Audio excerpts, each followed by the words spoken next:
सनातन के धर्म ग्रंथ कहते हैं कि ऋषि परशुराम ने केरलम बनाने के बाद महामागम यानी केरल महाकुंभ की शुरुआत की थी। ठीक उसी तर्ज पर जैसे हर 12 साल पर प्रयागराज, उज्जैन, हरिद्वार और नासिक में बारी बारी से महाकुंभ होता है। प्रयागराज में गंगा, यमुना, सरस्वती इन 3 नदियों के संगम पर महाकुंभ होता है। उसी तरह केरल में नीला नदी किनारे केरल महाकुंभ हुआ करता था। त्रिदेव संगम पर, त्रिदेव यानी ब्रह्मा, विष्णु, महेश, ये तीनों देवता ऋषि परशुराम की प्रार्थना पर नीला नदी के किनारे एक त्रिकोण में स्थापित हुए, जिसे दक्षिण की गंगा कहा जाता है। वहां उनके 3 अलग अलग मंदिर बने और फिर नीला नदी की धारा में उसी त्रिकोण में केरल महाकुंभ शुरू हुआ। केरल के मल्लपुरम जिले का तिरुनावाया वही इलाका है।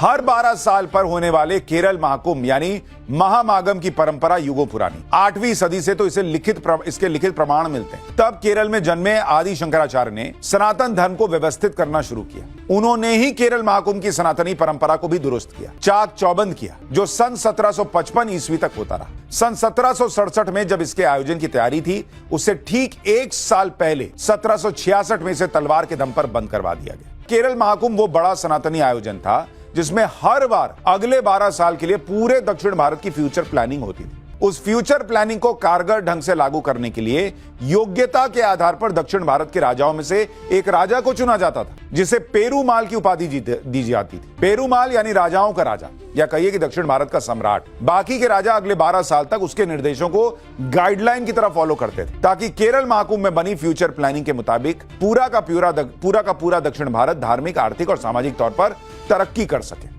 केरल महाकुंभ में पेरूमाल यानी दक्षिण का सम्राट कैसे चुना जाता था, वो परंपरा भी शानदार और राष्ट्रगर्व से भर देने वाली है। तब केरल महाकुंभ में दक्षिण भारत के सारे राजा जुटते थे और अपने पिछले 12 साल के शासन की रिपोर्ट पेश करते थे। वो फैक्ट और उदाहरण से बताते थे कि उन 12 सालों में राजकाज कैसे चलाया, कैसे अपने इलाकों को समृद्ध किया। हर राजा की शासन रिपोर्ट तब केरल महाकुंभ में चर्चा, बहस, धर्माचार्य उसे परखते, जनता की राय जानते और इस तरह सर्वसम्मति से जो सर्वश्रेष्ठ माना जाता उस राजा को अगले 12 साल के लिए दक्षिण का पेरूमाला बना दिया जाता कि भाई तुमने इतना अच्छा काम किया, अब तुम गाइड करो सब।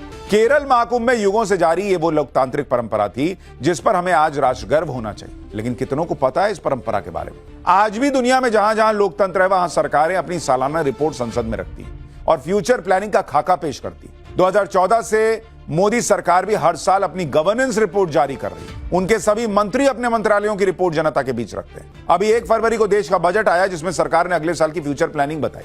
बजट में बताई भी जाती है हर साल। तो ये परंपरा तो चली आ रही है। केरल महाकुंभ में पेरूमाला चुने जाने के लिए राजा इसी तरह गवर्नेंस रिपोर्ट रखते थे। वहां धर्म, दर्शन और विज्ञान पर भी शास्त्रार्थ होता था। लंबी बहसें होती, सर्वश्रेष्ठ विद्वान और योद्धा चुने जाते। कलरी पयट्टू, जो केरल का मशहूर मार्शल आर्ट है, वो केरल महाकुंभ यानी मामांगम की ही देन है। साउथ की एक्शन मूवीज में जिन फाइट सीक्वेंस को देखकर आप हैरान होते हैं, तालियां बजाते हैं, वो कलरी पयट्टू के ही एक्शन मूवमेंट से जुड़ी हुई बताई जाती है।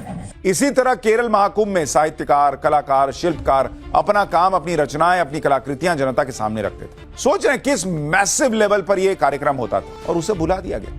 इसी तरह ज्योतिष के आधार पर अगले 12 साल के लिए दक्षिण भारत के जलवायु पैटर्न और खेती की स्थितियों की भी भविष्यवाणी होती थी।